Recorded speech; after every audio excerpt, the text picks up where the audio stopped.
के आधार पर हुआ ताकि आतंक गतिविधियों की रीढ़ तोड़ी जा सके और यह खास ध्यान दिया गया कि निर्दोष नागरिकों और सिविलियन इंस्टॉलेशन को नुकसान न पहुंचे। यह एक लश्कर तोयबा का ट्रेनिंग सेंटर था। 20 अक्टूबर 2024 सोनमर्ग, 24 अक्टूबर 24 गुलमर्ग, 22 अप्रैल 2025 पहलगाम, इन हमलों के आतंकियों ने यहीं से प्रशिक्षण लिया था। मैं कर्नल सोफिया कुरैशी और मेरे साथ विंग कमांडर व्योमिका सिंह आज आपको 6 से 7 मई 2025 की रात 1:05 से 1:30 बजे के बीच भारतीय सशस्त्र बलों द्वारा अंजाम दिए गए ऑपरेशन सिंदूर के बारे में जानकारी देंगे। ऑपरेशन सिंदूर 22 अप्रैल को पहलगाम में हुए विभत्स आतंकवादी हमले के शिकार मासूम नागरिकों व उनके परिवारों को न्याय देने के लिए लॉन्च किया गया था। इस कार्रवाई में 9 टेररिस्ट कैंप्स को टारगेट किया गया और पूरी तरह से इसे बर्बाद किया गया। पाकिस्तान में पिछले 3 दशकों से टेरर इंफ्रास्ट्रक्चर का निर्माण हो रहा है। इसमें recruitment, indoctrination centres, training areas व लॉन्च पैड शामिल थे जो पाकिस्तान और पाक अधिकृत जम्मू कश्मीर POJK दोनों में फैले हैं। Operation Sindoor was launched by Indian Armed Forces to deliver justice to the victims of Pahalgam terror attack and their families. 9 terrorist camps were targeted and successfully destroyed. Over the last 3 decades, Pakistan has systematically built terror infrastructure. It is a complex web of recruitment and indoctrination centers, training areas for initial and refresher courses, and launch pads for handlers. These camps are located both in Pakistan as well as Pakistan occupied Jammu and Kashmir areas. Some of the well-known training camps are located, as you can see on the screen. They are distributed from Sawai Nala in the north, counting to approximately 21, ending at Bhagalpur to the south. इन लक्ष्यों का चयन विश्वसनीय intelligence सूचनाओं के आधार पर हुआ ताकि आतंक गतिविधियों की रीढ़ तोड़ी जा सके और यह खास ध्यान दिया गया कि निर्दोष नागरिकों और सिविलियन इंस्टॉलेशन को नुकसान न पहुंचे। The selection of these targets for Operation Sindoor was based on credible intelligence inputs and role of these facilities in perpetrating the terror activities. The locations were so selected to avoid damage to civilian infrastructures and loss of any civilian lives.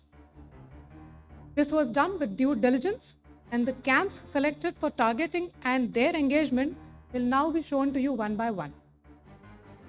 POJK ये targets मैं आपको बताना चाहूँगी।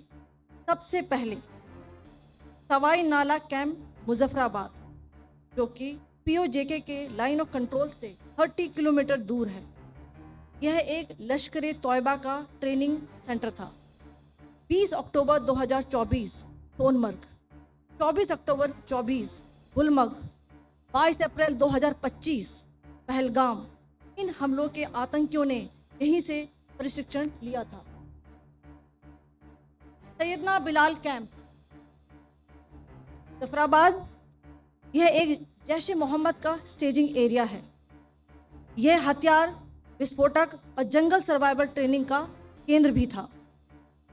Gulpur camp Kotli, यह LOC से 30 kilometre दूर था। लश्कर तोयबा का बेस था जो रजौरी पुंछ में सक्रिय था।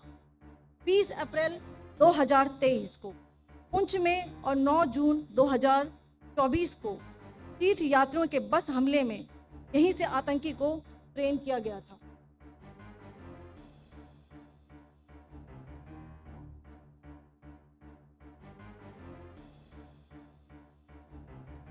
बरनाला कैंप भिंबर, ये LOC से 9 किलोमीटर दूर है। यहाँ पर हथियार, हैंडलिंग, IED व जंगल सर्वाइवल का प्रशिक्षण केंद्र था। अब्बास कैंप कोटली,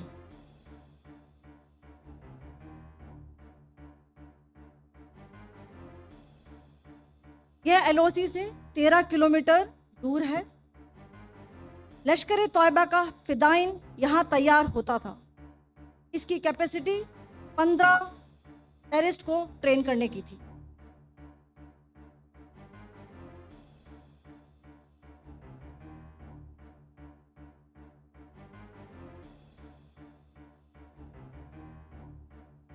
अब मैं पाकिस्तान के अंदर के टारगेट से अवगत कराना चाहूंगी। पहला, सर्जिकल कैंप सियालकोट। यह अंतर्राष्ट्रीय सीमा से 6 किलोमीटर की दूरी पर है, सांबा कठवा के सामने।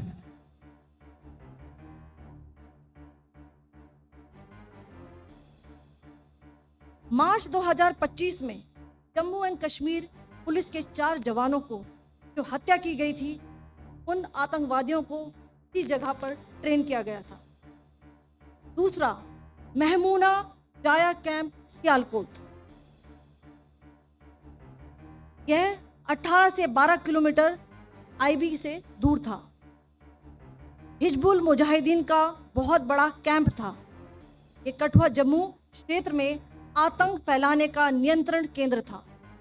पठानकोट एयरफोर्स बेस पर किया गया हमला भी इसी कैंप से प्लान और डायरेक्ट किया गया था। मरकज ताइबा मुरीद के, यह आईबी से 18 से 25 किलोमीटर दूरी पर है।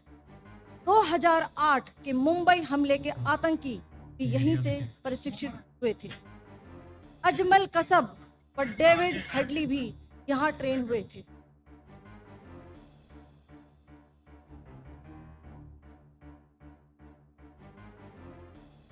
आगे दूसरा आया।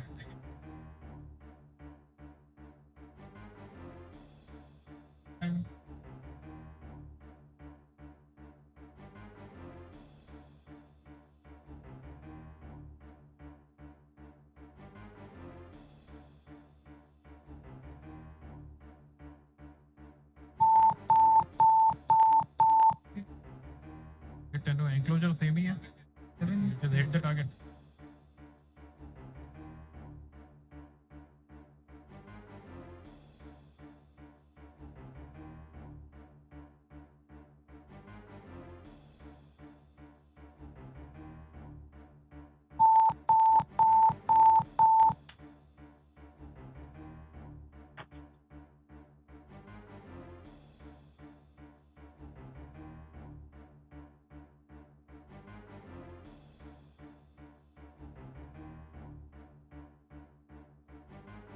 मरकज सुभान अल्लाह भावलपुर ये इंटरनेशनल बाउंड्री से 100 किलोमीटर दूर है। जैश ए मोहम्मद का मुख्यालय था। यहाँ पर रिक्रूटमेंट, ट्रेनिंग व इंडोक्ट्रिनेशन का केंद्र भी था। शीर्ष आतंकी अक्सर यहाँ आते थे। मैं आप सबको बताना चाहती हूँ कि किसी भी सैन्य ठिकाने का निशाना नहीं बनाया गया और अभी तक किसी तरह की नागरिक क्षति की रिपोर्ट नहीं है। धन्यवाद। जय हिंद।